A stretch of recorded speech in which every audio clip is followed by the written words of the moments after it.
Today's reading, the truth is one and eternal. Realize oneness with it in deathless self within. The following commentary is based on the teachings of Paramahansa Yogananda. There is a saying in chapter 1 of the Gospel of St. John that would seem to respond with a definite no to the question, can man see God? The saying is, no man hath seen God at any time.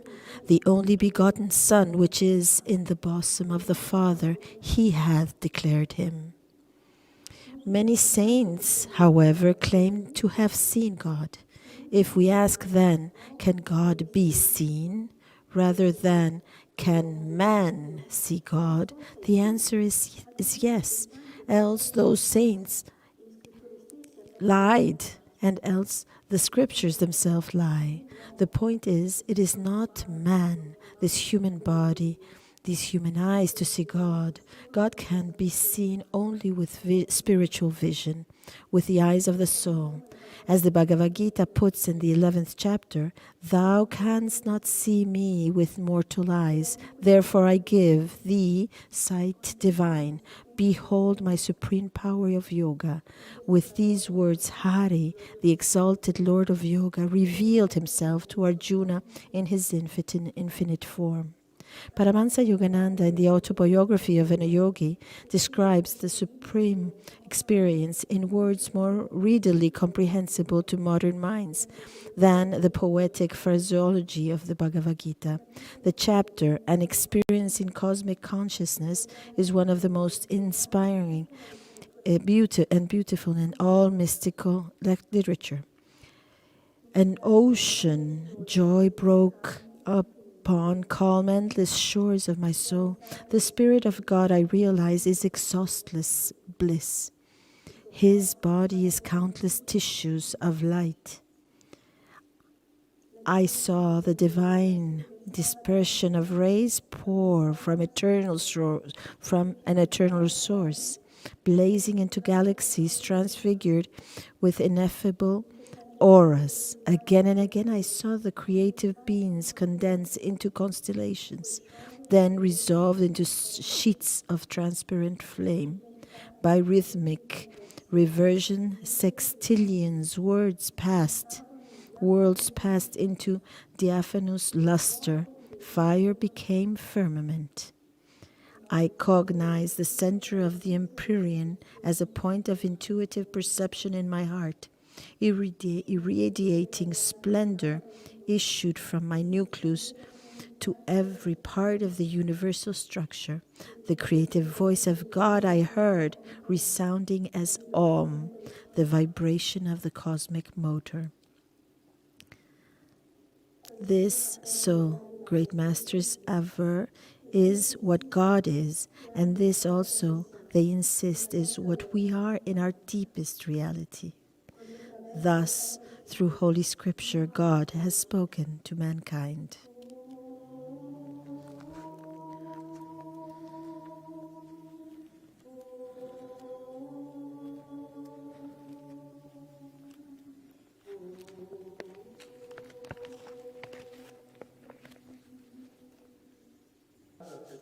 Yogananda this morning has tested us.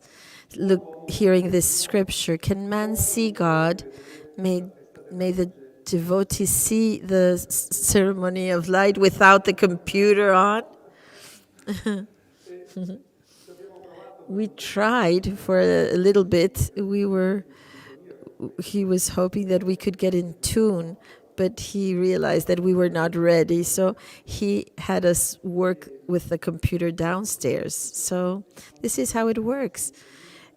When we get in tune with the divine, we perceive him in us and also outside of us, and it manifests to us in a unique and personal way. As it manifests to me, it manifests in you and to you in a different way. but it's the same source. It's the only thing that exists in the whole universe. There's a story of this boy. They were 5-year-old. They were painting, drawing faces in the classroom, and the teacher looks at him and asks, "Who are you drawing?" And he says, "My dad." And another child says, I'm drawing God." And so he says, "Nobody knows how God is." And the child says, "Just let me finish the drawing, and everyone will know how God is." With this attitude, that's when God comes, because it's simple. It's much closer than when we imagine. I remember some years ago we had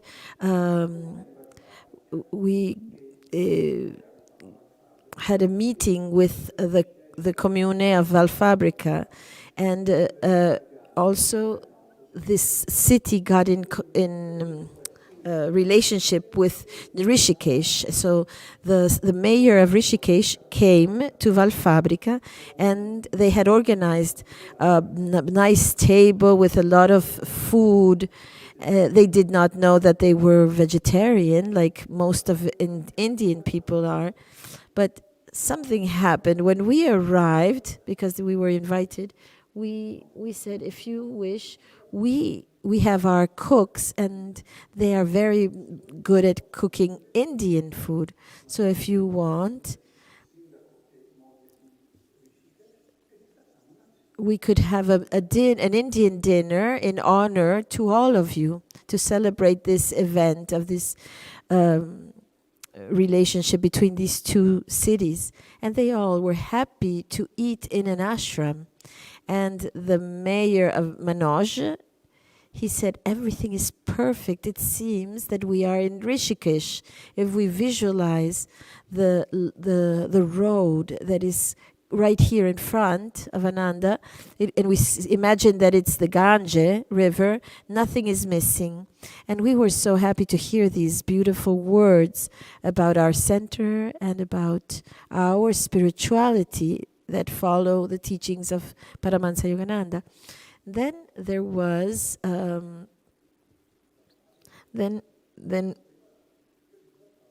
then the people from Valfabrica had to go to Rishikesh for this relationship, and when they were there, they did not imagine an environment that was so spiritual. In Rishikesh, there's nothing that is not spiritual. It's the nature of that land next to the Ganges, and with such a high vibration. And the evening of this event, where first there were bureaucratic signatures, but then there was the true celebration. And this celebration, we did not know how it worked, what was going to happen, but they had created this little path that would take you to the Ganges with with flowers, and there were more or less 30 people from Valfabrica that went to Rishikesh, and other people that were invited from locals from Rishikesh. And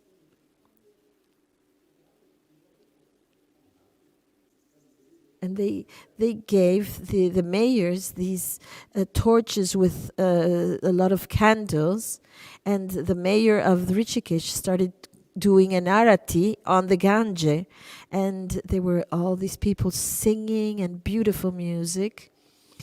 At the end of the part of the Rishikesh part, he gave this candlestick to the mayor of Valfabrica, and he as well did the arati on the Ganges, and to create this harmony between the two cities. And they gave them a container that was with a prasad inside, with a candle and a flower. And each one of us would put these flowers on the water of the Ganges.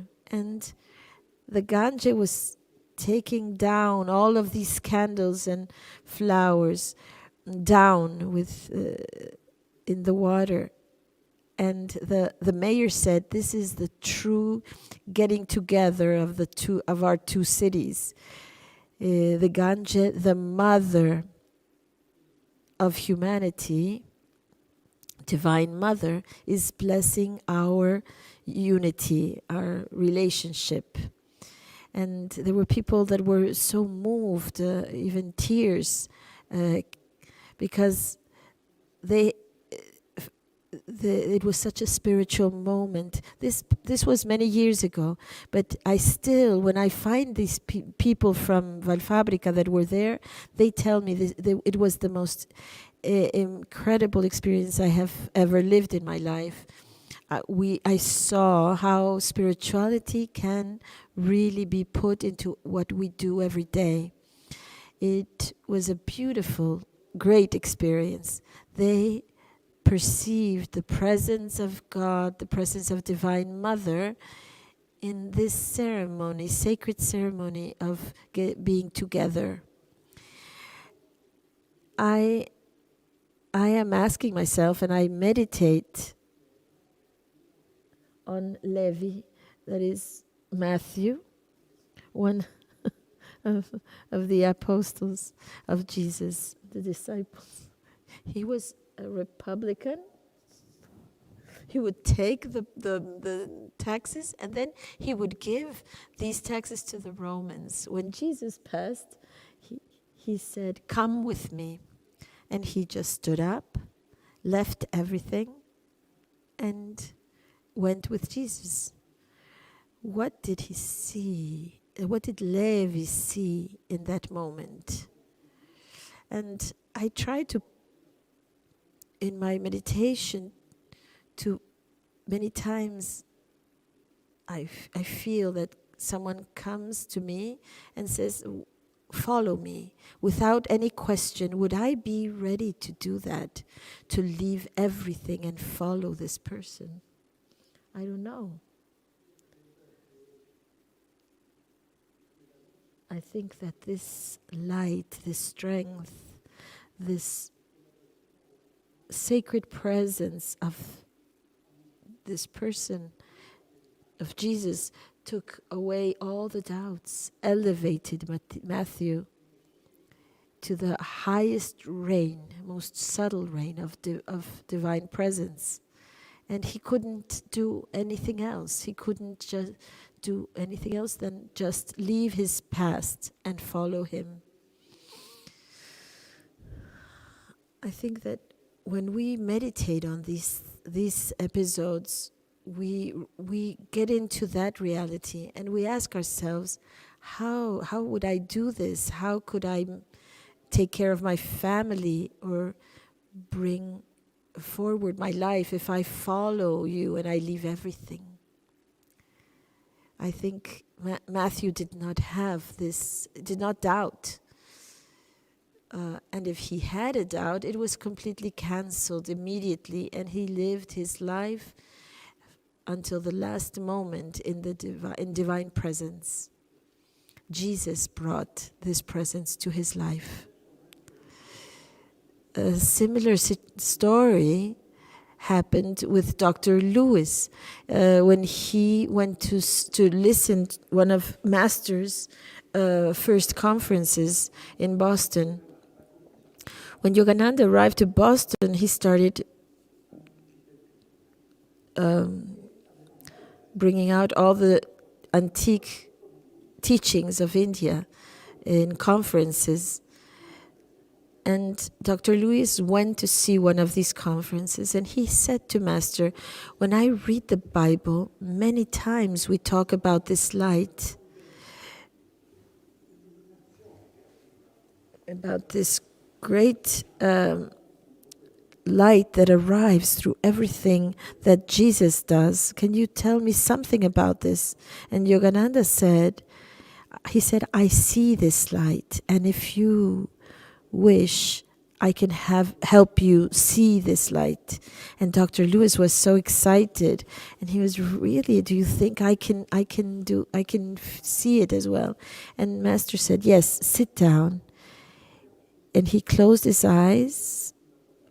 He touched him on the spiritual eye, and at that moment, all of this incredible divine light appeared, majesty of, and that Dr. Luz stayed there, sitting and meditating. This light filled every cell of his body with a transformative experience. And it was true that Dr. Lewis was ready for this. Master could give this experience to someone that had already a spiritual past and in previous lives. And when he had this experience, he was totally transformed. Dr. Lewis had forgotten that it was the December 24th, and he had promised the wife that he would have gone back home to help the wife to fix everything for Christmas. And he arrived very late. And the wife was a bit angry. And when he went in, she said, I did not see my husband. I saw a light. I saw an angel that came in. All my anger, because I had been left alone, that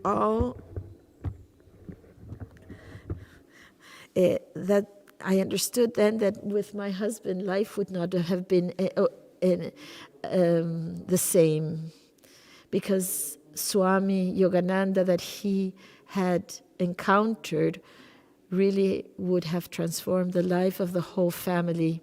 You see, when life comes in to our life, everything is transformed. Everything is elevated. Our thoughts become more simple. And the world doesn't bring our energy down. We have no fear anymore. This light and presence manifests in our heart. And if we can every day be in tune with this light through meditation, our lives will be transformed forever.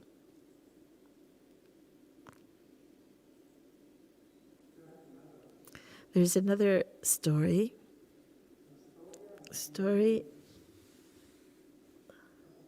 of a householder that had economic difficulty. This was in India some years ago, and this man did not know how to take care of his family economically, so he started to rob, and he would even kill people. And one day, this robber finds in his path renunciates, sadhus, and they say, take everything, whatever you wish. We have nothing to hide. We don't have much, but whatever we have, we give to you. And he says, I can kill you all if you don't give me more things that you could have somewhere hidden. And they said, you should believe us. We have nothing else. If you want to kill us, it's fine. We accept whatever that comes from God.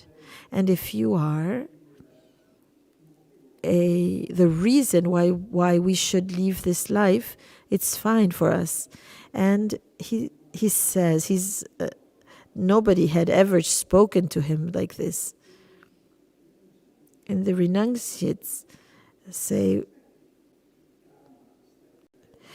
they say to him, do you know the karma that you are creating because of the lifestyle you have chosen? It's heavy karma. If you wish to sustain your family, they would share this karma with you. And so they say, instead of killing us, go home. Ask to your family what you think, what we have asked you. Ask them if they agree with you to share this negative karma, and then come back to here and you can kill us. So he went back home and he asked the family and he said, I do this and this and this for a living. Do you know about it? Do you feel that you can take part of the responsibility and take part of my karma because I'm doing all of this for you? And they said, no, this is your karma. You have chosen to do this. We are happy if you bring money home, but we will not share this karma. And so he was so disappointed, and he started asking himself, why am I doing all of this? And he came back to the renunciates, and he said, I do not want to go on doing this. I don't want this weight that will be following my life and to have to pay all of this. I want to be like you are. And so they said, we can help you. Can you repeat the name Ram, Ram, Ram? And he said, I can't. With everything that I have done up to now, I can't even pronounce this name because I feel so much weight on my life for everything I've done. And so they say, okay, instead of saying Ram, say Mara. And so he started saying Mara, Mara, Mara, Mara. And he repeated this word for years. He burned all his karma. He elevated himself. This person was Valmiki, the man that had written the Ramayana. His life passed from the darkness to light. He knew, he learned, and he felt the presence of God, dedicating his life to God.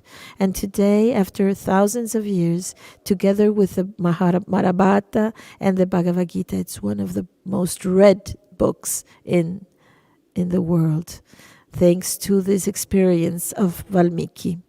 These are beautiful stories, important stories, because they help us to understand how that if we change a bit our vision of the world and we see not so much with our senses, with our eyes, but with our heart, everything will start to change, and we will start to see and the manifestation of God in every person, in every rock, in every plant.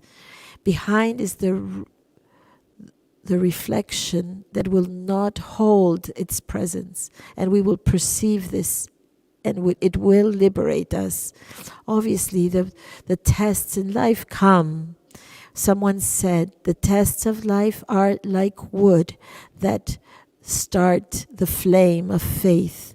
When you start the flame of faith, nothing will touch you, because you will live perennially in God. To conclude, I want to read something from Yogananda.